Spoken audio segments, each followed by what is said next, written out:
Hey guys, current events they're hard to ignore right now. And so I wanted to come at you with another video.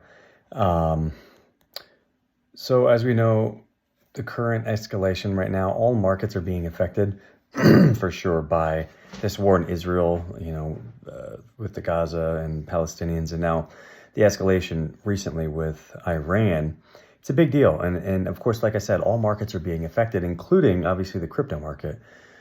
So first and foremost, I just pray for peace. Right now, obviously, there's a lot going on, and that would be the first thing. And then second thing, you may have, obviously, I've talked about this channel often, but Larry Fink, the second thing you want to do is move to a safer asset to save what assets that you do have. And so a lot of people historically, the safest kind of bet or where to park your capital typically is in the U.S. markets and or U.S. dollar when they're going to war. And so the reason with that, if you think about the U.S. dollar, it's the strongest currency on the planet, right? Why? Because it's backed by the U.S. military. Like, this is the largest military on the planet. We far exceed anybody else for spending on it. And so, again, of course, it's backed by the military might, right? That's why all too often they tell us, oh, they had nukes or they had this going on.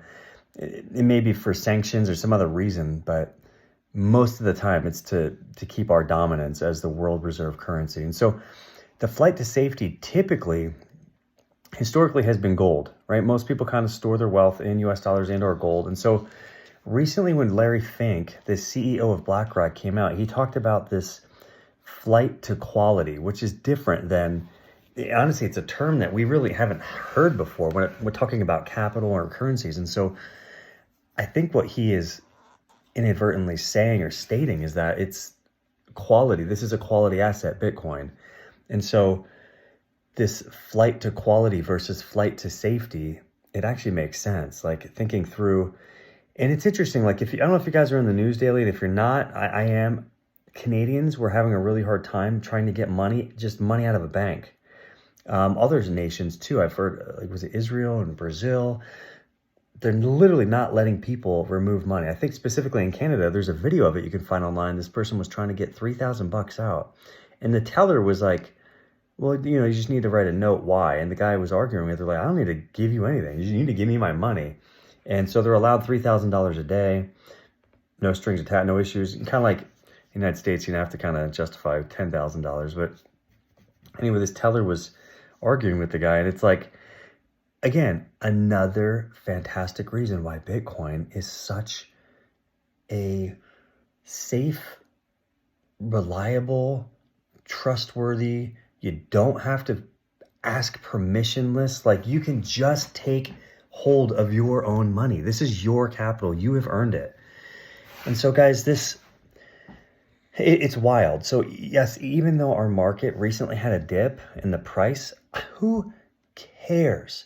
Do you think that most, millionaires, billionaires around the world are worried about this dip? They're not.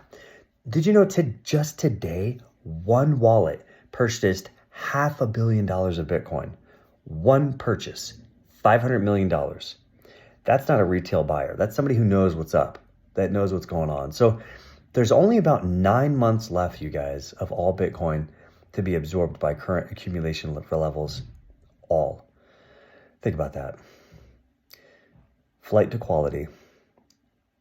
Park your capital in something that's much safer. Nobody can take it. You don't have to worry, or it's permissionless, like I said. Hope this content helps, guys. And again, just pray for the Middle East and obviously that there's no nukes and everything flying overhead with Iran. We'll have much bigger problems than obviously trying to save our capital if anything like that happens. So, all right, guys, chat soon.